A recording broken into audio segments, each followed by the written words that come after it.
नमस्कार, आगाज टाइम्स देख रहे हैं आप। मैं हूं आपके साथ पलक शर्मा। खबर लखनऊ से है। आज बाबा साहब भीमराव अंबेडकर की पुण्यतिथि पर कांग्रेस पार्टी प्रदेश कार्यालय पर उनकी फोटो के ऊपर पुष्प अर्पित कर उनके द्वारा देश के लिए किए गए योगदान को गिनाया। और साथ ही प्रदीप तिवारी ने कहा कि बाबा साहब ने सबको बराबरी का हक दिया है और बीजेपी पर निशाना साधते हुए कहा, जिसे बीजेपी लगातार खत्म करने का काम कर रही है, हम ये करने से रोकने का काम करेंगे और सबकी बराबरी की भागीदारी होगी। ये देश सबका है।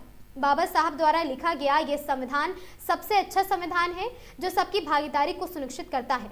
आज के दिन बाबा साहब को पूरा देश याद कर रहा है।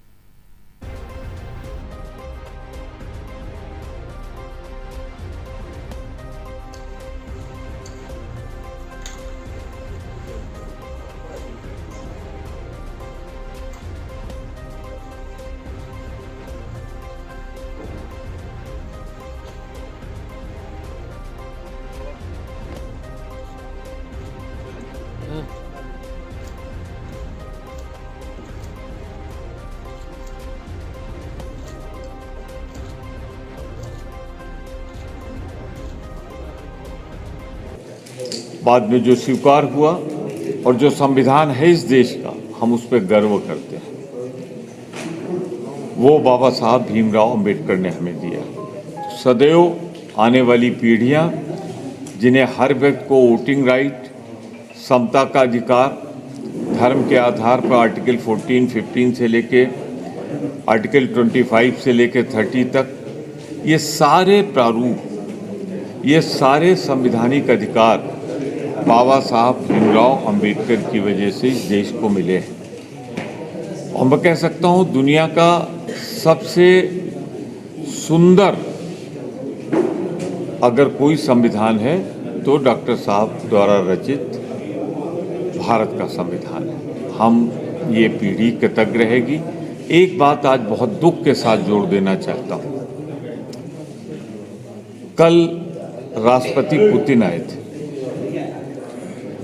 भारत सोवियत मित्रता की आधारशिला पंडित जवाहरलाल नेहरू ने ख्रुश्चेव जी के साथ रखी थी। इंदिरा जी ने सोवियत ट्रीटी करके 1970-71 में दुनिया में बांग्लादेश का निर्माण किया था। राजीव जी ने उसे आगे बढ़ाया। आज कोई व्यक्तिगत रिश्ते से नहीं, पर नेता प्रतिपक्ष एक संवैधानिक पद है।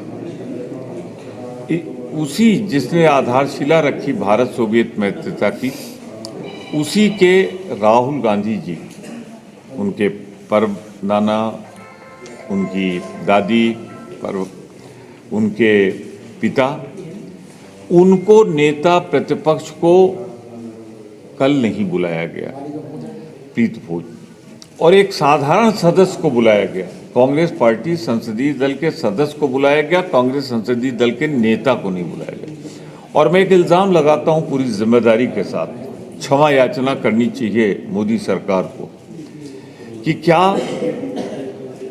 मल्लिकार्जुन खड़गे जी, जो राज्यसभा में नेता प्रतिपक्ष हैं, रिकॉग्नाइज्ड हैं, उनको इसलिए नहीं बुलाया गया कि वो बाबा साहब भीमराव अंबेडकर के अनुयायी।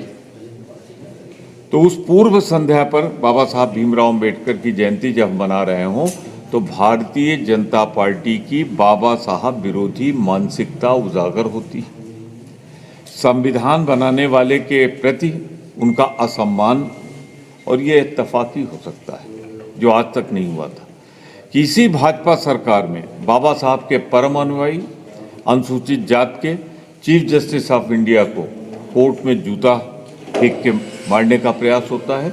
और नेता विरोधी दल जो पहली बार बने थे अनुसूचित जात के, खड़गे जी को आमंत्रित नहीं किया जाता है उस भोज में पूर्व संध्या पर अंबेडकर जी की जयंती। सर, संबित पात्रा कह रहे हैं कि जो डेलीगेट्स होते हैं वो खुद डिसाइड करते हैं कि किससे मिलना है, किससे नहीं मिलना है। राहुल गांधी बिना वजह बात को तूल दे रहे हैं, क्या कहेंगे सर? अब ये पढ़ा लिखा नहीं है, लगता है संबित पात्रा, बहुत ज़्यादा ज्ञान नहीं है उसको।